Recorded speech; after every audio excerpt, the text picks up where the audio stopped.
بسم اللہ الرحمن الرحیم۔ السلام علیکم ناظرین، میں جواد یوسف ہوں اور آپ سب کو اپنے آفیشیل چینل میں خوش آمدید کہتا ہوں۔ بھارت نے سندھ کو قابو کرنے کی، سندھ پر حملہ کرنے کی اور سندھ کو بھارت کا حصہ بنانے کی ایک دھمکی دی ہے۔ کیا یہ ایک نئی جنگ کا اعلان ہے؟ کیا بھارت پاکستان پر حملہ کرنے والا ہے؟ یہ بیان کس تناظر میں دیا گیا ہے اور کس کی جانب سے دیا گیا ہے وہ تو آپ کو بتائیں گے، لیکن ساتھ ہی ساتھ ناظرین آپ کو یہ بتاتے چلے کہ 2000 اسکوائر کلومیٹر کے علاقے پر چین نے قبضہ کر لیا اور وہ علاقہ تھا بھارت کا، اور بھارت کچھ بھی نہیں کر سکا۔ ناظرین، مودی سرکار کے خلاف بھارت میں بغاوت شروع ہو چکی ہے۔ صرف مودی سرکار کے خلاف نہیں بلکہ ان کی ڈیفنس فورسز کے خلاف بھی، اور بھارت کے اندر ان کی میڈیا آرگنائزیشنز نے اس جنگ کا اعلان کیا ہے مودی کے خلاف۔ کس میڈیا آرگنائزیشن نے مودی کے خلاف جنگ کا اعلان کیا وہ آپ کو بتائیں گے، لیکن ساتھ ہی ساتھ افغانستان کی اگر بات کریں تو افغانستان کے اندر بھی عوام کی جانب سے اعلان جنگ ہو چکا ہے۔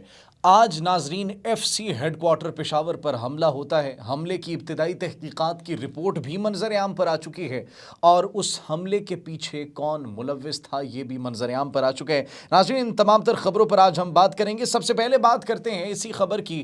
F C headquarter Peshawar پر حملہ ہوتا ہے اور 3 خودکش بمبار اس میں ملوث ہوتے ہیں۔ سب سے پہلے خودکش بمبار جس نے چادر پہنی ہوئی تھی وہ گیٹ کے قریب جاتا ہے اور خود کو دھماکے سے اڑا دیتا ہے، جس کے نتیجے میں 3 ایف سی کے اہلکار موقع پر شہید ہو جاتے ہیں۔ 2 خودکش بمبار ایف سی ہیڈ کوارٹرز کے گیٹ کے اندر جانے کی کوشش کرتے ہیں، جس پر ہماری فورسز کی جانب سے کارروائی کی جاتی ہے اور ان کو جہنم واصل کر لیا جاتا ہے۔ ناظرین، اب اس کی حقیقت کیا تھی، اس کے پیچھے کون تھے؟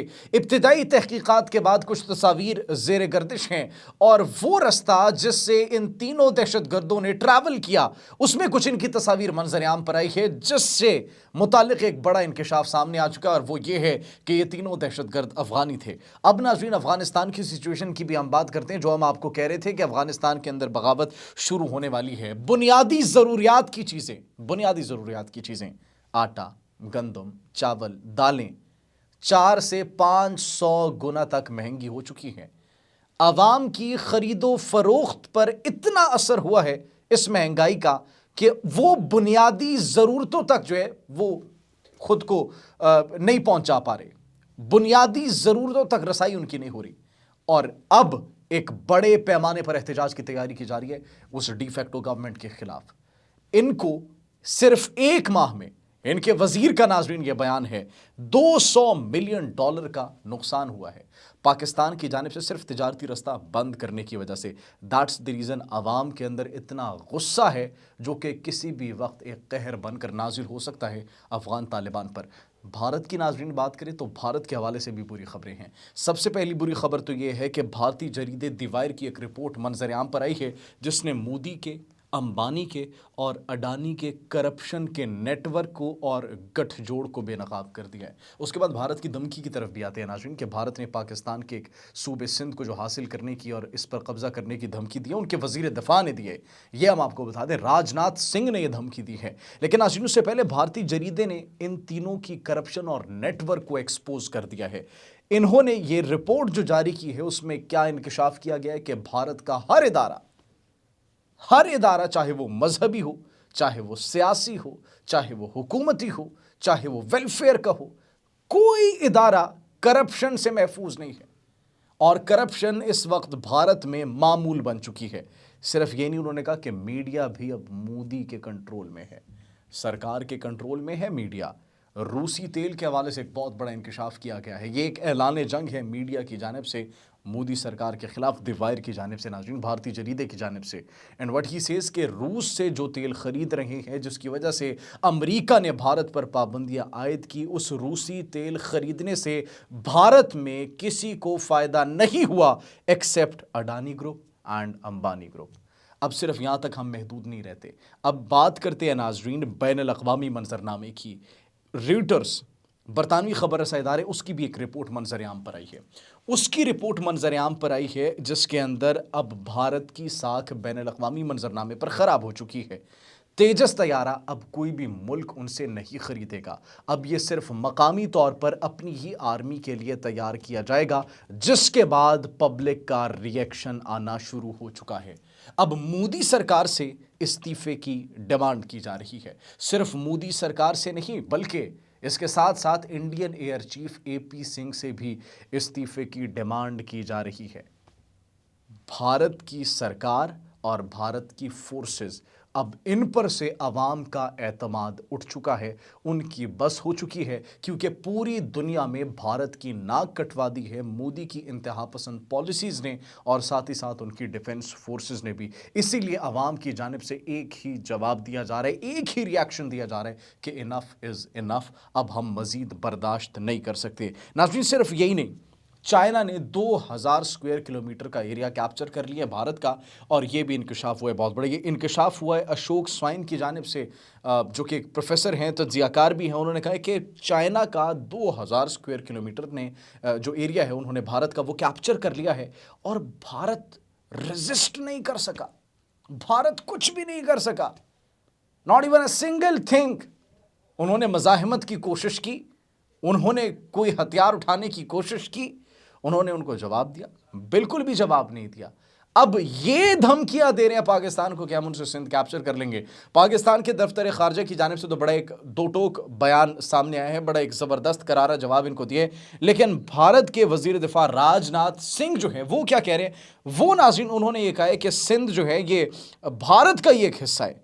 انہوں نے یہ 23 نومبر 2025 کو خطاب کرتے ہوئے کہا ہے کہ سندھ آج جغرافیائی طور پر بھارت کا حصہ نہیں مگر تہذیبی طور پر ہمیشہ بھارت کا حصہ رہے گا، اور جہاں تک زمین کی بات ہے سرحدیں بدلتی رہتی ہے، کون جانے کل سندھ دوبارہ بھارت کا حصہ بن جائے۔ اب یہ انڈائریکٹلی ایک جنگ کا اعلان ہے جو بھارت کی جانب سے کیا گیا ہے، ان کے وزیر دفاع کی جانب سے کیا گیا ہے، اور اس کا رسپانس، اس کے آؤٹ کمز بڑے خطرناک ہو سکتے ہیں۔ And let me tell you one thing, اگر انہوں نے ایک بھی حملہ یا پھر ایک بھی مس ایڈونچر کرنے کی کوشش کی تو they know what our response would be. انہوں نے صرف پانی بند کرنے کی دھمکی دی تھی، اور پاکستان کے سفارتی وفد کے اس وقت جو سربراہ تھے اور chairman Peoples Party Bilawal Bhutto Zardari, انہوں نے کہا تھا یہ ندیاں اور یہ دریا جو ہیں اس میں پھر خون بہے گا، یہ خون سے بھری ہوں گی، اس میں پانی نہیں بہے گا۔ تو دیٹ واز آر رسپانس۔ جب جنگ ہوگی تو پھر یہ پانی کو بند کرنے کی جو بات کی تھی تو خون کی ندیاں ہم نے بہانے کی بات کی تھی، تو سندھ کو لینے کی یہ بات کر رہے ہیں تو آئیں، موسٹ ویلکم، ان کو اپنا شوق پورا کرنے دے، پھر جو ہمارا رسپانس ہوگا وہ بھی جانتے ہیں کہ یہ رسپانس ان کا کیا ہوگا۔ ناظرین، صرف یہی نہیں، ایک اور بھارت کے جو پلاننگ ہے وہ بھی ناکام ہو چکی ہے۔ زیارت میں بھی فتنہ الخوارج نے ایک مذموم منصوبہ بنانے کی کوشش کی جس کو ناکام بنا دیا گیا تھا سیکیورٹی فورسز کی جانب سے۔ ناظرین، وہاں پر سیکیورٹی فورسز نے کارروائی کی اور 5 فتنہ الخوارج کے کارندوں کو گرفتار کیا جو بلوچستان کے امن کو ایک مرتبہ پھر سے خراب کرنے کی کوشش کر رہے تھے، بلوچستان کے امن کو لہو لہو کرنا چاہتے تھے، لیکن ہماری سیکیورٹی فورسز کی کامیاب کارروائی کی وجہ سے ان کے اس پلان کو ناکام بنا دیا گیا، ان کا یہ پلان فیل ہو چکا ہے، فلاپ ہو چکا ہے۔ تو ناظرین، بھارت کے لیے اب مسئلے بنتے جا رہے ہیں۔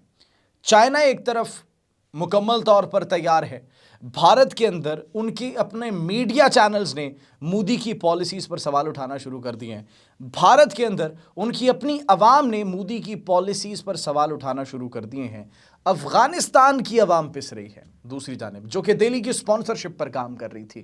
کس طریقے سے پس رہی ہے؟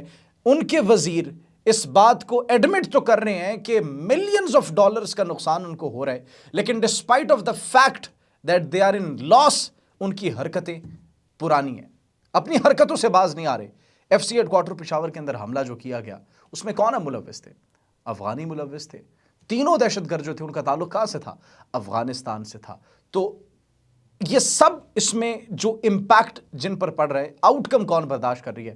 افغانستان کی عوام۔ اس لیے ان کے اندر بھی جو غم و غصہ ہے وہ آج نہیں تو کل بہت جلد آپ کو دیکھنے کو ملے گا، اور اس کے بعد جو ان کا رسپانس ہوگا وہ they might over through Afghan Taliban. تو پھر افغان طالبان کا وقت بھی ہمیں جو ہے وہ خراب ہوتا ہوا دکھائی دے رہا ہے۔ ایک طرف مودی سرکار اور دوسری طرف افغان طالبان.